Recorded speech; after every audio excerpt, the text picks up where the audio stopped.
Hello, thanks for joining us today. My name is Parker Trasborg. I'm a principal with CJM Wealth Advisors. Joining me is our Portfolio Research Director, Kevin Donovan, and fellow principal, Brian Jones. Today is July 7th. Kevin, we had a solid second quarter performance wise, and April was actually the best month for markets since coming out of COVID. What drove such a great quarter? Yeah, it was a tremendous quarter, and earnings were extremely strong up to the first quarter, and they were reported during April. And so the stocks got a big boost right out of the gate in the second quarter. If you look at the chart, you see it was just a great quarter all around for stocks. So the top line there in the red is the Nasdaq Composite Index, up 21%. The Nasdaq goes back to 1971, so it's been around for 55 years. Only 17 quarters has the Nasdaq jumped by more than 20%. So 17 out of 220 quarters, a very rare occurrence there. The S&P 500 also did very well, up almost 15%. And the Dow Jones also did well, almost 13%. International stocks, good quarter, 10%, not as bad as the US, but a decent quarter overall. Bonds pretty much remained flat. They were flat in the first quarter, and they're flat again in the second quarter. And if you remember, first quarter of this year, we saw losses across the board in all those indexes. So it was a great to come out of that negative quarter and to a positive, strong period.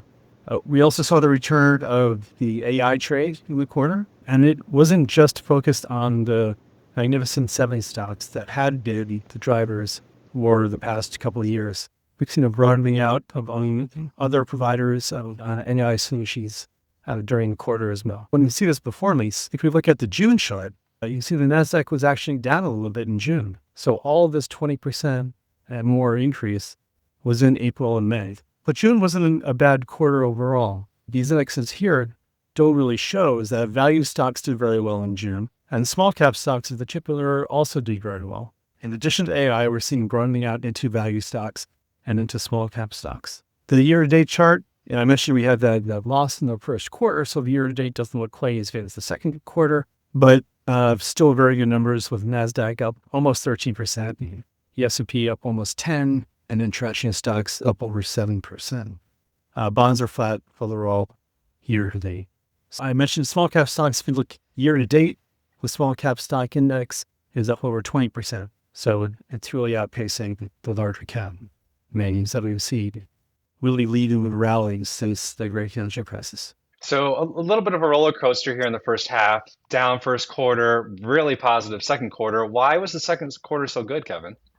Yeah, as I mentioned, earnings came in much, much stronger than expected. And that really drove stocks across the board higher. If you look at stock valuations with price over earnings, it's about where we were at the start of the quarter. So even though the S&P 500 gained 15%, the increase in earnings was so strong that the valuations pretty much remain the same. So we're not really in a worse or a more overvalued situation, even though we had a big increase in prices. So, Brian, as we start into the second half so far, what expectations do you have for the remainder of the year? Great question, Parker. We've had a chance to talk about this here internally. We still think the trend here is up for the second half of the year. Earnings should come in strong, similar to what Kevin alluded to there in the second quarter. We think energy costs are going to moderate a little bit. We think that's good for the consumer. And if we look at the employment data, it's holding in at this point in time. So I think the trend here between now and the end of the year is up. But I do want to caution. We're getting into time of the year that September and October historically can be challenging months. And this year we happen to have a congressional election there first week in November. And while we have elections all the time in this country, there is the possibility that it creates some short-term instability in markets. And so maybe we'll get another down cycle like what we saw there in March. That's always a possibility. But I think the trend here between now and the end of the year is up, just based on earnings and expectations here for the consumer going forward. So fingers crossed, we'll see what we get here to wrap up the year. Yeah, I mean, just touching quickly on the election, I think it's been kind of coined the most inconsequential election of our lifetime, where Congress is dysfunctional now. If the House flips, then the Congress will still continue to be dysfunctional looking ahead as well. So, looking ahead, it's certainly unknown.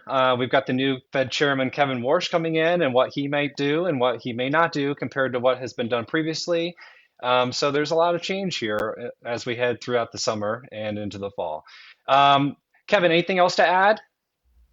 No, I mean, good first half of the year, up 12% on the S&P 500. I'm sorry, on the Nasdaq, and 10% on the S&P. Those are good numbers for a full year. So hopefully we can keep that and then keep that going until we wrap up the second half. Great. Well, Brian, Kevin, thank you so much for joining me. Viewers, thanks for watching. We hope you all have a very nice summer, and we will look forward to seeing you again in the fall. Bye-bye.